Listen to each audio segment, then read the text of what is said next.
Assalamualaikum warahmatullahi wabarakatuh. Sejarah singkat Kiai Jejer Wonokromo Jejeran Pleret. Mbah Yai Jejer berada di Komplek Pondok Pesantren Miftahul Ulum 2 Jejeran 2 Wonokromo. Guru Sinuwun Sultan Agung Hayam Rakusuma ini menempati cungkup berukuran 4x5 sebab sebelah utara barat pondok pesantren Tanah Lapang Mungil, tempat anak-anak sering bermain bola, berada di tempat di selatan gapuro menuju makamnya yang sempat rusak pada gempa tanggal 27 Mei 2006. Dibandingkan makam-makam tua lain, di sisi barat Masjid Mibraju Mutakinalah yang merupakan satu-satu masjid kaguman dalam, makam Mbah Jejer termasuk yang paling tinggi. Jiratnya terdiri dari batu mungkin andasit yang tersusun hingga 6 tingkat setinggi 75 cm. Lalu batu-batu itu dipuncaki oleh nisan kepala dan kaki yang telah patah. Di makam ini tidak bersemak seperti di makam Mbah Krian. Jiratannya kira-kira sepanjang 150 cm dari lebar sekitar 65 cm.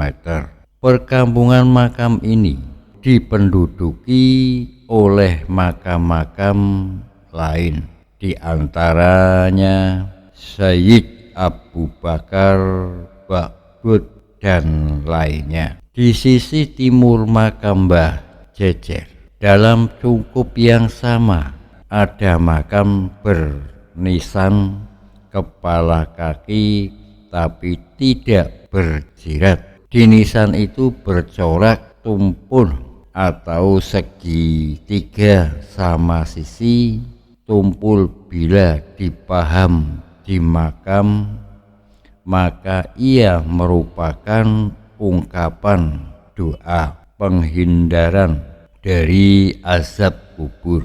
Sedangkan bila lilik di kain batik, maka menjadi doa tolak bala. Ditinjau dari sisilah Mbah Jejer bersambung nasab pada Sunan Ampel sebagai manusia sehari-hari. Mbah Jejer dikenal sebagai pemaku ilmu-ilmu kadingjayaan.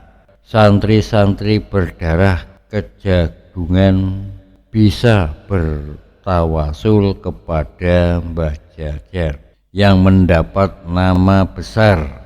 Jeneng ini Sunan Suraprabhu menunjukkan peta hasanah kewaliannya sebagai penerus adat Padepokan Prabu Satmata atau Madrasah Giri.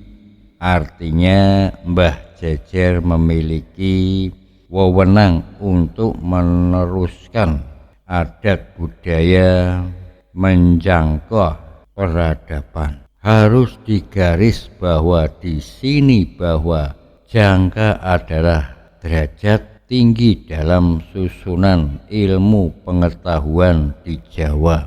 Pertama, wahyu panjangka yang dapat diungkapkan dengan pernyataan belum tentu benar, tidak mungkin salah. Kedua, wahyu prayaka yang kualitasnya dapat diungkapkan dengan pernyataan belum tentu benar, belum tentu salah. Ketiga, wahyu panyadar yang kualitasnya dapat digunakan dengan pernyataan belum tentu benar, mungkin bisa salah. Keempat, wahyu saudarasna yang kualitasnya dapat diungkapkan dengan pernyataan belum tentu benar, sangat bisa salah.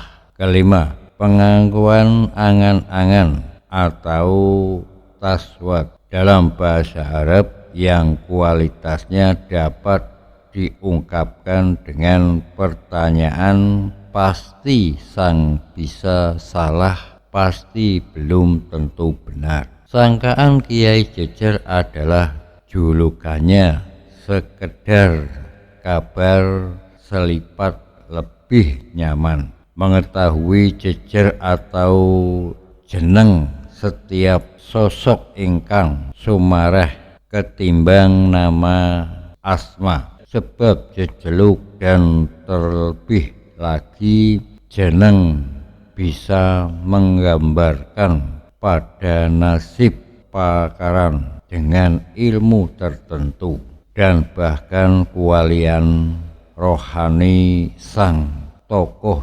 Jejeluk adalah pintu masuk untuk mengetahui siapa jati diri sosok sahib makom. Karena itu nama asli bagi saya terlalu penting, dan jangan dari jeneng dan jaluk ada baria pengetahuan yang bisa dijaring.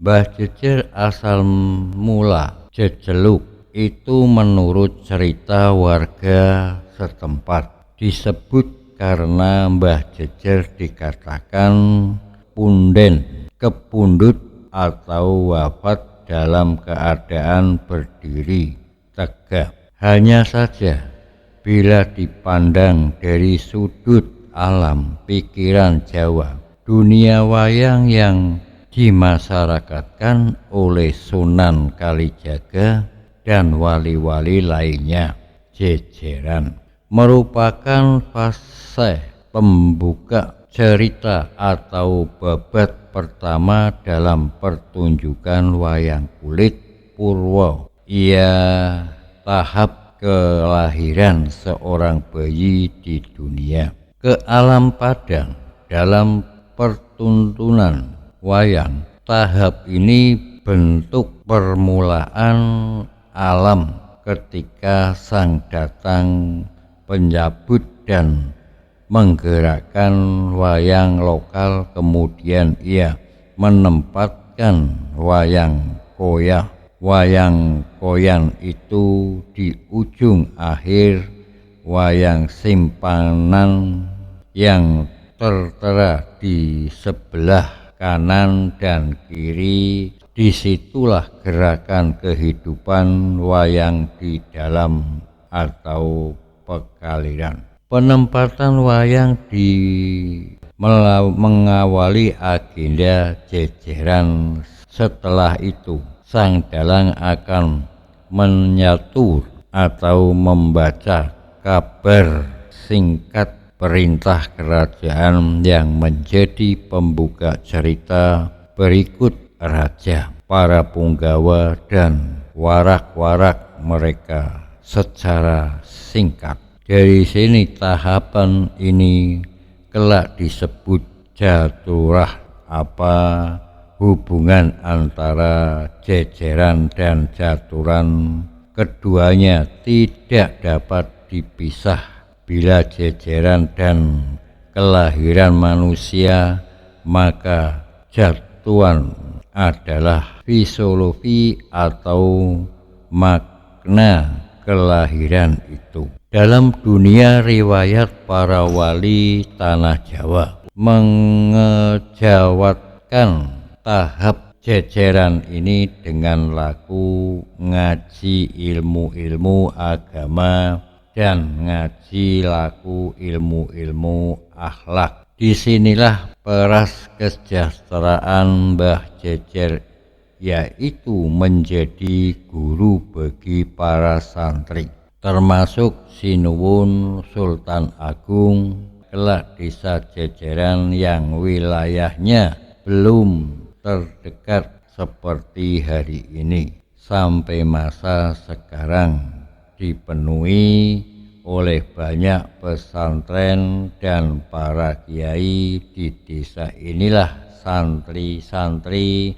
berusaha untuk jejer pahitan dengan mengaji kitab-kitab Al-Quran, Umul Quran, fikih, ushul fikih, akidah, tafsir, tasawuf, hadis, dan ulumuddin lainnya, biar mereka benar-benar lahir di alam padang. Wallahu alam.